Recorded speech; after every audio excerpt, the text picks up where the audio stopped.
Isang bisita ang hindi inaasahan ni Maricar sa kanilang tahanan. Nakalipas ang ilang taon nang huling may dumalaw sa kanya. Ang mga taong dumalaw sa kanya ay walang iba kundi ang kanyang mga magulang na nasa edad 100. Tila ang liksi pa kung kumilos ng mga ito. Kaya ang kanilang mga kapitbahay ay hindi makapaniwala sa taglay na kaliksihan ng mga ito.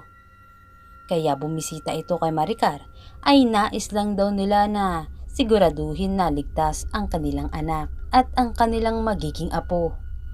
Subalit, bago pa man sila makarating sa bahay nila Maricar, ay wala silang taong nadatnan sa bahay nito. Kaya naghintay sila ng ilang oras sa pagdating ng kanilang anak. At sa pagkakataong ito ay dumating na nga si Maricar kasama ang kanyang asawa at wala silang kaalam-alam na mayroon pala silang bisita na galing pa sa ibang probinsya. At ito ay ang kanyang mga magulang. Nang buksan na ni Maricar ang pintuan ng kanilang bahay ay tila may narinig siya na nag-uusap sa loob ng kanilang tahanan. Laking palaisipan tuloy na bakit nagkaroon ng tao sa loob ng kanilang bahay, nakalak naman ang kanilang pinto. Pumasok na sila ng kanyang asawa sa loob at dito nakita niya ang kanyang mga magulang. "Magandang umaga po sa inyo," bati nito sa kanyang magulang. Tumango naman ang mga ito, sabay lapit sa kanya, sabay yakap. "Kamusta po kayo?" tanong ni Maricar sa nakangiting magulang. "Ayos lang kami. Kayo anak, kamusta?" "Ayos lang din po. Nga pala, tay, nay, si Crisanto po.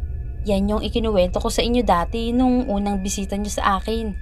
Hindi niyo kasi siya naabutan noon at nakalis na patungo sa trabaho." "Mano po, nay, tay. Ikinagagalo ko po kayong makilala."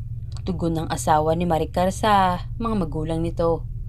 "Anak, kaya kami bumisita ulit dito ay para makasigurado na ligtas ang magiging apo namin."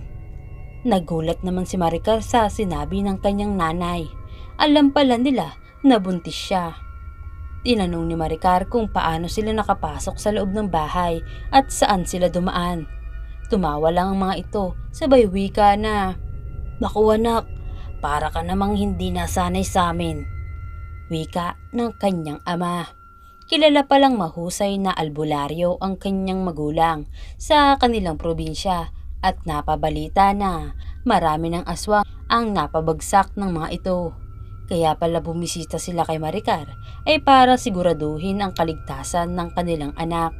Dahil yung aswang na nakabangga nila ay nagbabalak na maghiganti. Ngunit hindi sa kanila, kundi sa kanilang nag-iisang anak na si Maricar. Kaya agad na nagtungo ang dalawa sa lugar nito. Tumagal ang pag-uusap nila at hindi nila namalayan na malapit nang magdilim. Kaya agad na sinabi ng kanyang mga magulang na bawal na lumabas si Maricar. Isinarado na nila ang bintana at pintuan dahil sa mga oras na ito ay mapanganib na sa buntis na lumabas. Pinasuot din nila si Maricar ng damit na itim para hindi makita ang bata sa loob ng tiyan nito. Nagbigay rin ito ng babala kung mayroon siyang bisita ay wag na wag niyang pagbubuksan ng pintuan dahil hindi nila alam kung sino ang kakampi nila o kalaban. Mas mabuti na daw na maging handa kaysa mahuli ang lahat. Maya-maya ay mayroon ngang kumatok sa pintuan, subalit hindi ito pinapasok ni Maricar. Wika pa ng bisita niya na mayroon lang daw siyang mahalagang ibibigay, subalit naging matigas si Maricar na hindi papasukin ang kanyang bisita. Ilang sandali pa ay mayroon na silang narinig na kumakalampag sa ibabaw ng kanilang bubong at pagkatapos ay agad na kinatok ang pintuan ng napakalakas. Tila ang mga magulang ni Maricar ay relax na para bang walang nangyayari. Subalit ayaw sana maniwala ni Maricar na baka gawa-gawa lang ito ng kanyang magulang. Tinawag niya ang mga ito para ipasilip sa siwang ang isang anino na nasa labas na may inuusal na kung anong orasyon. Habang nakatingala ito sa bilog na buwan at tila hinihigop nito ang mga liwanag ng bilog na buwan. Hindi pa nakontento ang tao. Hinubad pa nito ang kanyang pang-itaas na saplot at dahan-dahang kinuha ang bote ng langis at binuksan. Pagkatapos, ipinahid niya ito sa buong katawan habang may inuusal na kakaibang orasyon. Sa pagkakita nito ni Maricar ay naniwala siya sa mga sinasabi ng kanyang magulang. Kinikilabutan siya sa kanyang nasaksihan habang nakita niya ang mga buhok na magugulo. Pati mga ngipin ay naging matatalas na parang ngipin ng pating. Nanlilisik pa ang mga mata nito at naglalaway na tila galit na nakaharap sa bahay nila Maricar. Wika pa ng kanyang ama na, "Tila may bisita ka ngayon na kakaiba anak, pero huwag kang mag-alala, hindi makakapasok yan dito. Pinapangako ko yan sa'yo." Ilang oras din na hindi umalis ang bisita na aswang ni Maricar, hanggang sa napilitan ang mga magulang nito na lumabas para labanan ng aswang, para siguraduhin na rin na hindi ito makakadamay ng iba pang tao. Lumabas ang ina at tatay ni Maricar. Nasaksihan mismo ng dalawang mata ni Maricar at ng kanyang asawa kung paano nakikipaglaban ang dalawang matanda sa aswang. Tila sanay na sila sa pakikipaglaban at naging madali lang sa kanila na wakasan ang buhay ng aswang. Samantala, isang pamilya naman ang nakasaksi sa lahat ng mga pangyayari at tila hindi makapaniwala sa ginawa ng dalawang matanda na kung paano nila paslangin ang aswang na bisita sana ni Maricar.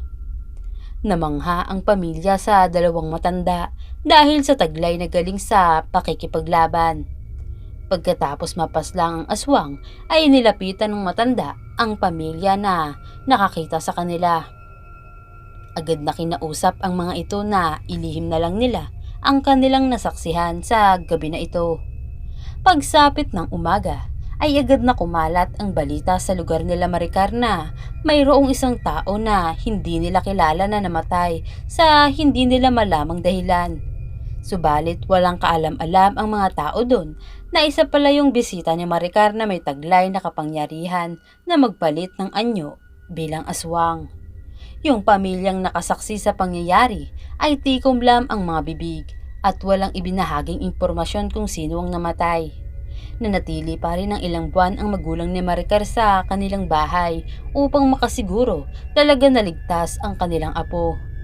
Ang anak kasi ni Maricar ang nakatadhana na pumalit sa kanila para maging bagong tagapangalaga ng kakaibang kakayahan.